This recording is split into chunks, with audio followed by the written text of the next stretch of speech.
Hello student, तो कैसे हैं आप सभी लोग। चलिए आज शुरुआत करते हैं अपने साधारण ब्याज के जो कॉन्सेप्ट वाले वीडियोस चल रहे थे, इसमें आज ये आखिरी वीडियो होने वाला है। जैसा कि आपको देखने को मिल रहा है, यहाँ पे हम लोग ज़्यादा प्रश्न भी नहीं सॉल्व करेंगे, ये वीडियो ज़्यादा लंबा भी नहीं होने वाला है, तो बस छोटा सा वीडियो है। इसको एक बार अगर मैं एक क्वेश्चन बताऊँ और दो क्वेश्चन बताऊँ तो आप तीसरे और चौथे को खुद से भी ट्राई करने का जरूर सोचें, या फिर इस तरह के प्रश्न आपको जहाँ भी देखने को मिले तो प्लीज़ आप लोग इसे खुद से सॉल्व करिएगा और बहुत ही सिंपल सी ट्रिक से ये सॉल्व हो जाते हैं। तो वीडियो को लंबा ना करते हुए आइए बढ़ते हैं और इसके बाद हम लोग शुरू करेंगे सीधा समय और दूरी को। तो यहाँ पे अगर बात करें, प्रश्न आपको देखने को मिल रहा है, कितने वर्षों में 5% वार्षिक ब्याज की दर से कोई धन 3 गुना हो जाएगा। तो देखो बेसिकली ये प्रश्न आप लोगों को देखने में बहुत कठिन लग रहा है। क्यों कठिन लग रहा है? ना इसमें मूलधन दिया है, ना ब्याज दिया है, ना मिश्र धन दिया है, ना समय दिया है, तो आखिर करें तो करें कैसे। सिर्फ एक ही वैल्यू दी हुई है जो कि न्यूमेरिकल है, संख्या में आपको एक ही चीज देखने को मिल रही है, वो क्या है? दर है। ठीक है, वो कितना बताया जा रहा है? 5%। देखो इस तरह के प्रश्न में या तो आपको दर दिया रहेगा या फिर समय दिया रहेगा, राइट। अगर दर दिया है, अगर दर आपको बताया जा रहा है तो समय आपको निकालना होगा। अगर ये दिया गया है तो आपको ये निकालना होगा, अगर आपको ये दिया गया है तो आपको दर निकालना होगा। बस इस पूरे वीडियो में आप यही चीज सीखने वाले हैं कि अगर आपको दर बताया जा रहा है, ठीक है, तो आपको क्या निकालना है? समय। जैसे आप यहाँ पे देखेंगे 4th नंबर स्लाइड में आपको समय बताया जा रहा है और क्या निकालना है? दर निकालना है। जबकि यहाँ पे अगर आप देखें तो इस स्लाइड में आपको दर दिया गया है और कितने समय में, मतलब कितने वर्षों में ये क्या हो जाएगा?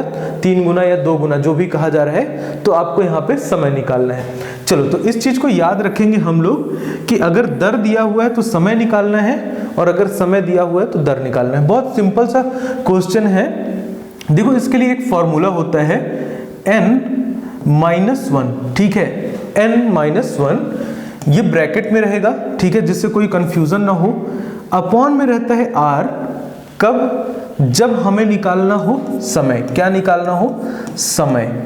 अच्छा, आप लोग सोच रहे होंगे व्हाट इज r, ठीक है, तो r की जगह पे मैं लिख देता हूं बेटा, यहाँ पे दर लिख देता हूं, ठीक है। दर निकालना है तो दर नीचे है और गुणे क्या हो जाएगा? 100 हो जाएगा, ठीक है। अभी मैं आगे बताऊंगा आपको।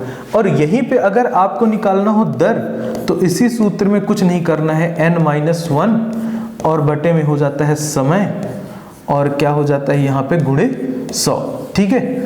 कुछ चेंज नहीं किया है, n-1 और 100 एज इट इज है। जब समय निकालना है तो दर बटे में है, जब दर निकालना है तो समय बटे में है। चलो आओ क्वेश्चन सॉल्व करते हैं। यहाँ पे आपको क्या निकालना है? समय निकालना है, तो ऊपर वाला फॉर्मूला लगेगा। अभी देखो, जब आगे देखोगे ना, आप लोग सवाल पढ़ोगे तो बहुत इजीली समझ में आ जाएगा। कितने वर्षों में क्या निकालना है बेटा? समय निकालना है, तो फॉर्मूला हमारा यही रहेगा। अब देखो व्हाट इज n, एक चीज यहाँ पे मिसिंग है, n क्या होता है? जब आपको बताया जाएगा कि कोई धनराशि इतने गुनी हो रही है, ठीक है, जैसे यहाँ पे 3 गुनी हो रही है, अगले प्रश्न में देखेंगे आप तो कितना हो रहा है? यहाँ पे फिर से 3 गुना हो रहा है। तो यहाँ पे गुने होने की बात हो रही है कि इतने टाइम्स हो जाएगी कोई भी राशि। तो कितनी टाइम्स हो रही है? 3 गुनी हो रही है, ठीक है। तो यहाँ पे 3 रख देंगे, यहाँ पे 1 है ही है, 1 को तो कभी बदलना ही नहीं है। दर जो है वो कितना हो जाएगा? 5% हो जाएगा और गुणे क्या कर देंगे? 100। अब देखो 100 से आप इसको कैंसिल आउट करिए, 20 बार में कट जाएगा, यहां से आएगा 3 में से 1 घटने के बाद 2 और गुणे रहेगा 20, और यही होगा आपका right answer, that is 40 years, ठीक है। ये वाला जो ऑप्शन है आपका राइट आंसर होगा 40 वर्ष। क्या निकालना था हमें? समय। कुछ नहीं किया, n की जगह में क्योंकि 3 गुनी हो रही थी तो 3 रख दिया है। 1 को हम बदल नहीं सकते हैं, ऋण के चिन्ह को भी हम बदल नहीं सकते हैं, 100 ही रहेगा और दर की जगह में 5% दिया हुआ था। चलो, नहीं समझ में आया, दूसरे प्रश्न को करते हैं और एक बार फिर से देखते हैं। अब इसमें क्या निकालना है? समय। तो क्योंकि समय निकालना है तो अभी मैंने बताया, यहाँ पे ऊपर रहेगा n-1, बटे में रहेगा दर और गुणे में रहेगा 100, ठीक है। यही तो सूत्र होने वाला है, ठीक है। और अगर दर निकालना होता तो समय चला जाता नीचे। चलो, कितना दिया गया है? n-1 कितनी गुनी हो जाती है? 3 गुनी हो जाती है। तो यहीं से शुरू करते हैं, 3 - 1 हो जाएगा, ब्रैकेट में रखिए, अपॉन में दर दिया गया है 10 रखिए और गुणे करवा दीजिए 100 से।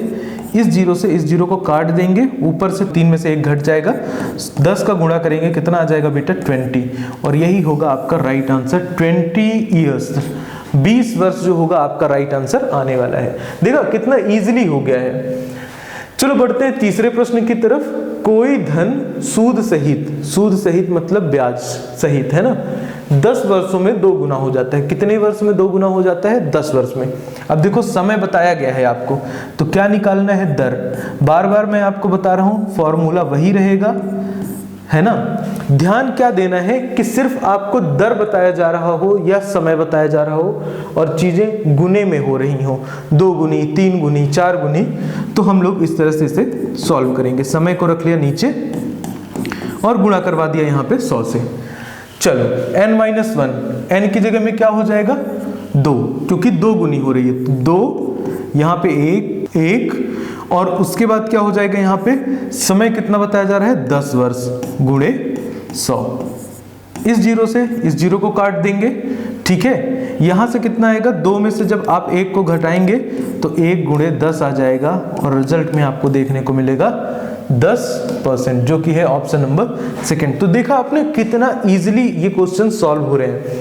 चलिए बढ़ते हैं अगले प्रश्न की तरफ। अगला प्रश्न कहा जा रहा है कितने प्रतिशत मतलब दर की बात की जा रही है। ब्याज की दर से कोई धन 20 वर्ष में 2 गुना हो जाता है। देखो अब तो आपको फॉर्मूला लिखने की भी जरूरत नहीं है, ठीक है, पर एक बार यहाँ पे लिख लेते हैं n-1, ठीक है, अपॉन में क्या कितना दिया गया है? समय दिया गया है, तो समय रहेगा यहाँ पे और गुणे कितना हो जाएगा? 100 और यहाँ पे होती है दर, ठीक है। अब तक तो याद भी हो गया होगा, लेकिन चलो लिख लेते हैं अभी मैं आपको समझाने के लिए कि अगर किसी बच्चे को समझ में नहीं आया तो आप लोग यहाँ से एक बार देख सकते हैं। n की जगह पे क्या हो जाएगा? 2 गुना हो रहा है, तो n की जगह पे रखेंगे हम लोग बेटा 2 रखेंगे। क्या रखेंगे? 2 रखेंगे, राइट। तो 2 - 1, समय है बेटा यहाँ पे 20 और गुणे करवा देंगे किससे? 100 से, ठीक है। 20 से काटिए, 20 से 5 बार में कट जाएगा ये, राइट। 2 में 1 घटाएंगे तो कितना आएगा? 1 गुणे 5 बराबर आ जाएगा 5। क्या निकालना था आपको? प्रतिशत, ठीक है।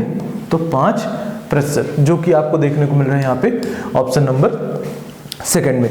तो ये था हमारा एक आखिरी कॉन्सेप्ट साधारण ब्याज का। अभी तक जितने भी कॉन्सेप्ट आपको सीखने चाहिए साधारण ब्याज में, मैंने सभी प्रकार के प्रश्नों को यहाँ पे हल करवाया है।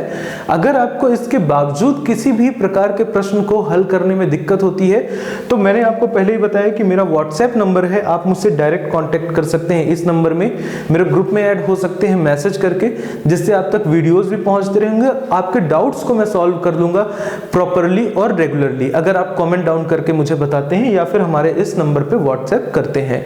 अगर आप यहाँ पे हमारे आसपास से हैं तो अगर आपको OMR शीट चाहिए है, टेस्ट सीरीज चाहिए है, तो ये भी हम आपको प्रोवाइड करवा सकते हैं ऑफलाइन अपने सेंटर से। तो इस तरह की अगर आपको कोई भी रिक्वायरमेंट होती है तो आप हमें कॉन्टेक्ट कर सकते हैं। चलिए इसी के साथ वीडियो को लंबा ना करते हुए मिलते हैं कल के अगले वीडियो में। Okay, thank you.